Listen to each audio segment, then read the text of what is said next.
War and peace. Let's play hardball.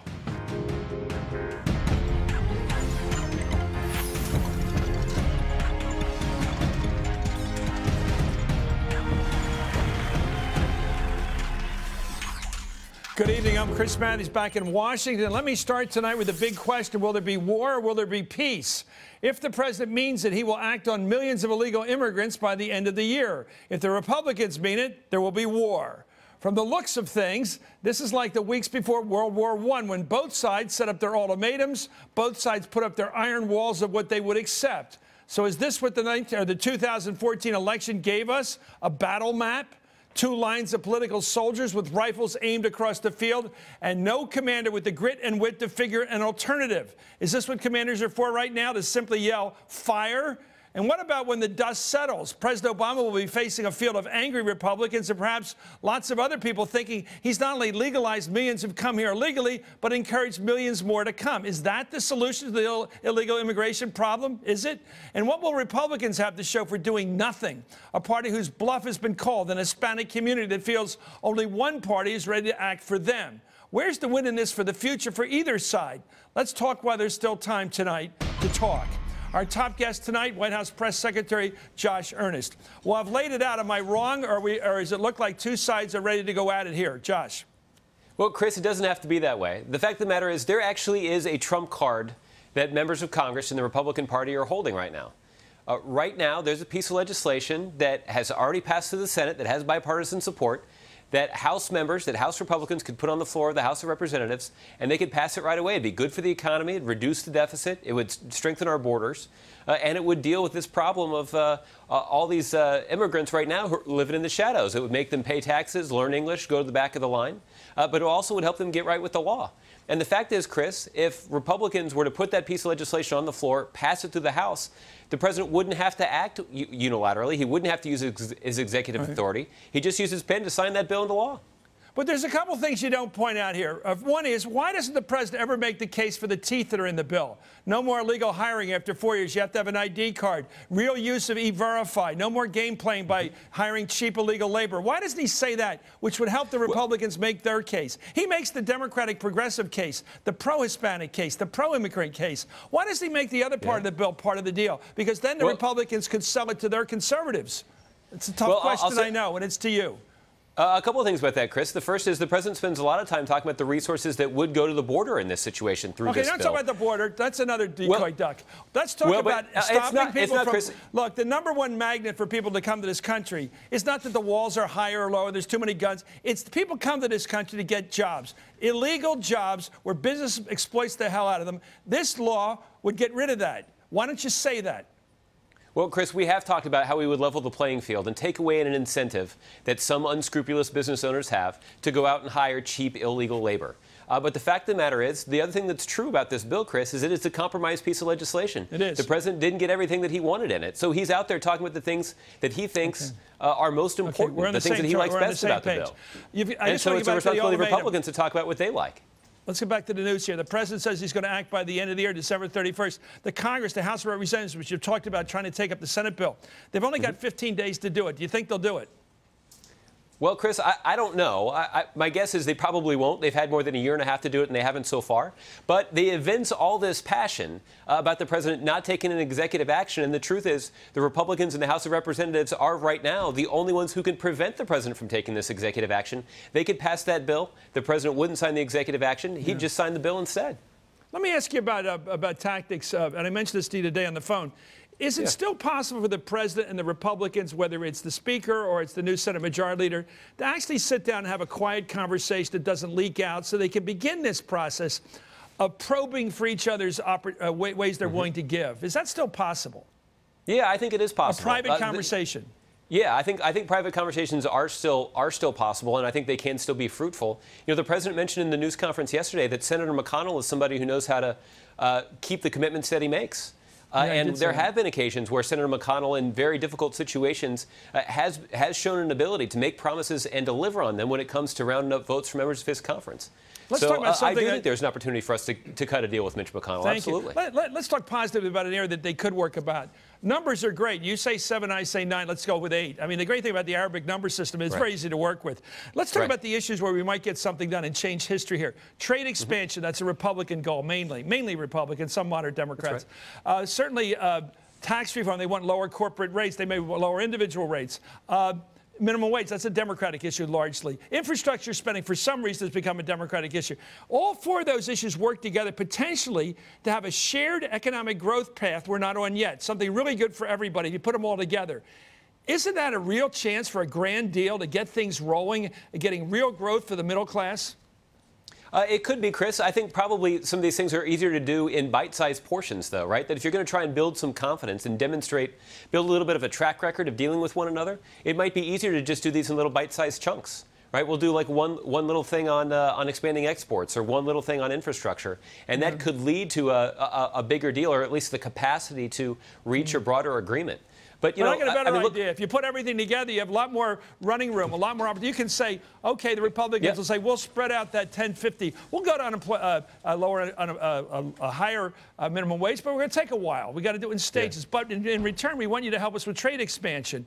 Or we'll give you a lower tax rate, but we want those loopholes plugged, and we want some of that money to go to infrastructure spending.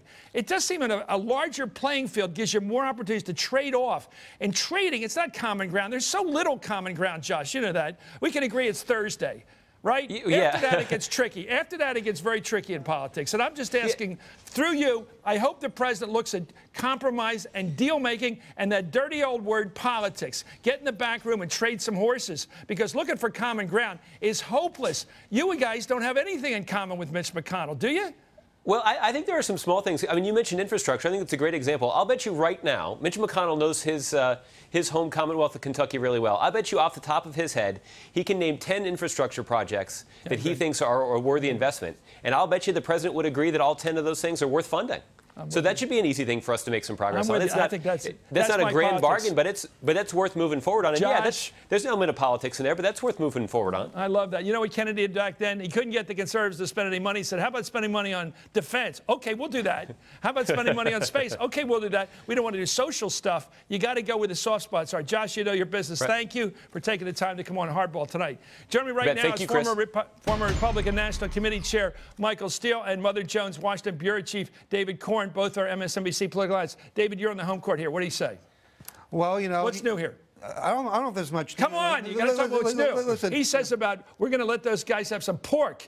Yeah. One thing he said there. Well, maybe we can come up with a grand deal to get some money to Kentucky, okay? And we'll call it the Mathews option. Well, it's his point. It was his idea. No, but the thing is, I think spend some money on job right growth. Now, the White House is doing what you'd expect the White House to do. They're laying back. They said we have some things we want to do. The president named the things he wanted to get done. The lame duck tenure here, and he also said, "I'm going to do something immigration." Ball's in your court, Mitch McConnell. And so the Republicans still have to figure out how they're going to play this. There are more Tea Party, call them extremists or call them diehard, whatever you want to call them, in the House. And that's where the problem was. Remember John Boehner saying, it's so hard, it's so hard. What do you think the vote would be? It's not getting any easier for John Boehner. If there was a vote in the House right now, how good a majority would it be? If it was a wide open vote. On the Senate bill. On the Senate bill in the House? Yeah. I think you get 350 votes. Yeah. Easy. You get almost every Democrat, and you get half the Republicans. Do the math. So why doesn't Boehner throw it open to the House and say, vote? This is an important national issue. Vote your conscience. Vote. I think we need immigration reform. You know, I'm not.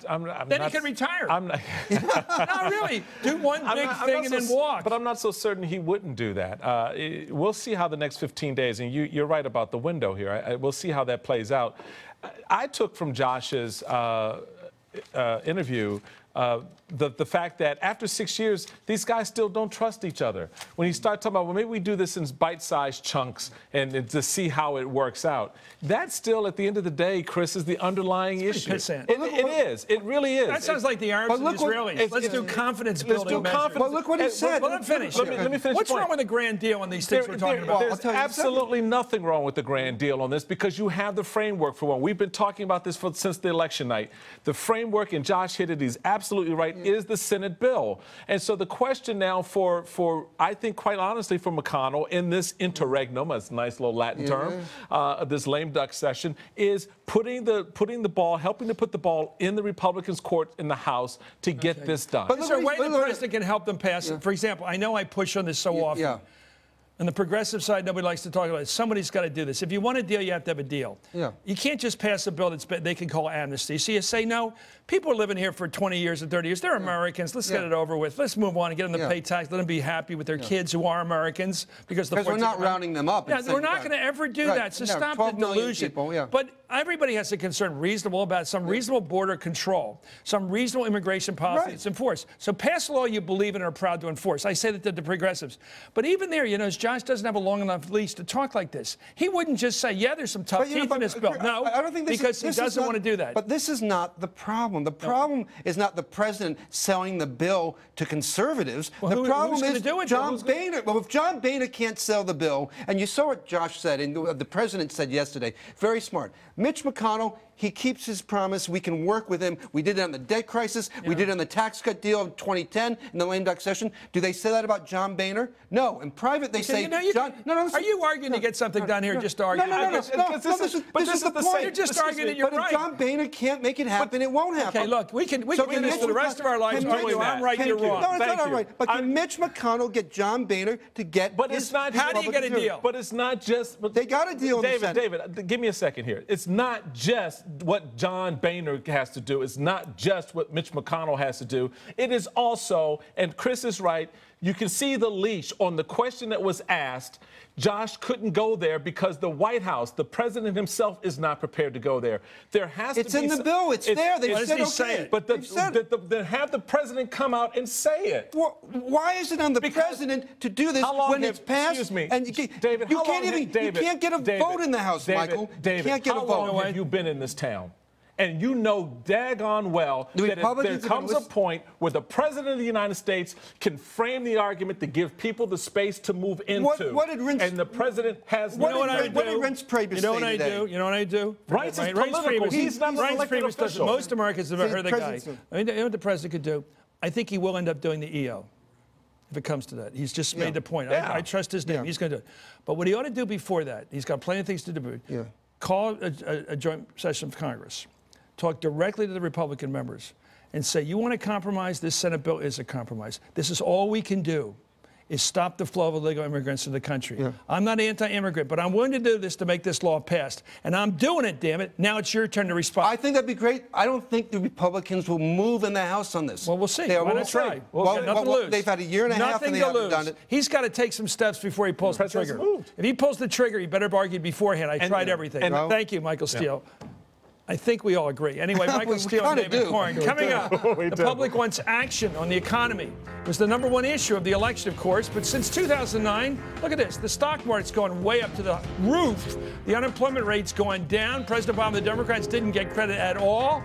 Well, maybe they should have asked for it. So who's going to get the credit? The economy does continue to improve. The Republicans, the Democrats, or both? That would be good. They might even actually have a deal. Not these little things that Josh talked about, but a big one. Anyway, Hardball coming back, the place for politics.